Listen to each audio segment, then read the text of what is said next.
I'll never forget the day my wife and I went hiking in the mountains. We had planned it for weeks, just the two of us, escaping the city for a little adventure.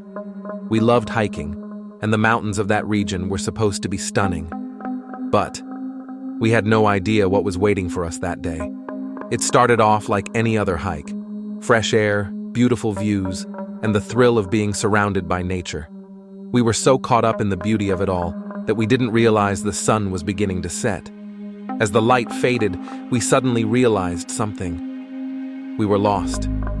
I tried to keep calm for my wife's sake, but inside, I was starting to feel the panic creeping in. The trail we thought we were following had disappeared, and every tree started to look the same. My wife, though, she was getting worried, really worried. I kept telling her, "Don't worry, we'll find our way back. We just need to keep walking. We'll figure it out." But after what felt like hours of walking, nothing looked familiar. The forest around us seemed endless, and as darkness closed in, it felt like the world had swallowed us whole. Just when we were about to give up hope, there it was, an old cabin in a clearing. It looked like something straight out of a nightmare.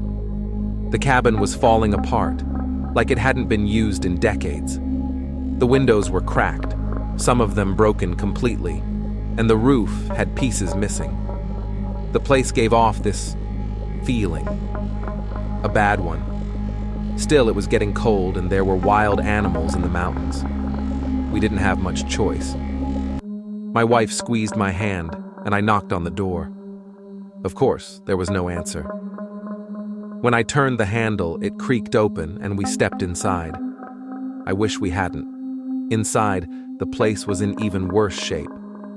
Dust covered the floor in a thick layer, and there was barely any furniture, just a couple of broken chairs and an old, moldy mattress upstairs. But what really got us, what made my heart pound, was the writing on the walls. Everywhere, written in big red letters over and over, were the words, "Death, death, death, death."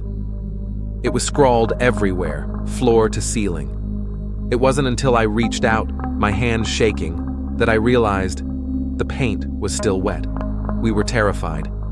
My wife wanted to leave immediately, but the night was closing in, and it wasn't safe to wander around in the dark. Despite everything, we made the difficult decision to stay. Upstairs, we found that filthy mattress. It was stained and moth-eaten, but it was the only option we had.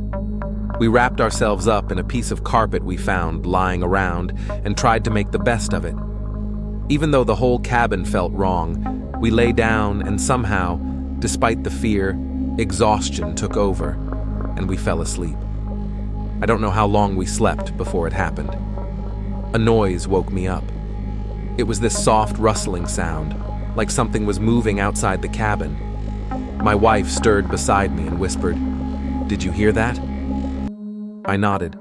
"Yeah, I think there's someone out there." I got out of bed, trying not to make any noise, and walked over to the window. It was pitch black outside. I couldn't see a thing. I opened the window a crack and called out into the night. "Who's there?"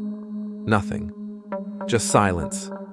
I was about to close the window when my wife said something that chilled me to the bone.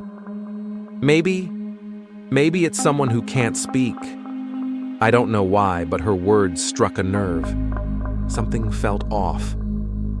I leaned out of the window again and this time said, "If there's someone out there, clap once for yes and twice for no." At first, all I could hear were the crickets in the distance and the wind in the trees. Then, out of nowhere, clap. I froze. My wife gasped, and I turned to her. "You were right. There's someone out there. But who?" I leaned out further, trying to see something, anything, in the darkness. "Are you the owner of this cabin?" I asked. Clap, clap. 2 claps. "No." A cold chill crept down my spine, but I kept asking. "Are you a man?" Clap, clap. "No." My voice shook as I asked, "Are you a woman?" Clap, clap. "No." My mind was racing. If it wasn't a man or a woman, then what was it? Are you human?" Clap, clap. "No." I was starting to panic. My heart was pounding, and I could feel my wife trembling beside me. I took a deep breath and asked, "Did you come here alone?" Clap, clap. No. I swallowed hard and said, "How many are with you?" Clap once for each person. What happened next? I'll never forget. It started slowly. Clap, clap, clap, clap. But then the clapping continued. Clap, clap, clap, clap, clap, clap, over and over, faster and faster. Clap, clap, clap, clap, clap, clap, clap, clap, clap. It was coming from everywhere. Outside the cabin, in the woods, surrounding us. It felt like the whole forest was alive with clapping. My wife grabbed my arm, and we backed away from the window, our hearts racing, our bodies shaking. The clapping got louder, echoing in the darkness, filling the cabin. I slammed the window shut, but the noise, it didn't stop. It only grew louder, more frantic. We stood there, staring at each other, paralyzed by fear, wondering what in God's name was out there in the dark, who or what was clapping. And then, just as suddenly as it had started, it stopped. Complete silence. We didn't sleep the rest of the night. We sat there, huddled together on that disgusting mattress, too scared to move, barely daring to breathe. At first light, we grabbed our things and ran. We didn't look back, didn't stop until we were miles away from that cabin. To this day, I don't know what was out there that night. I don't want to know. But sometimes, when I'm alone, I still hear it, that endless, echoing sound. Clap, clap, clap.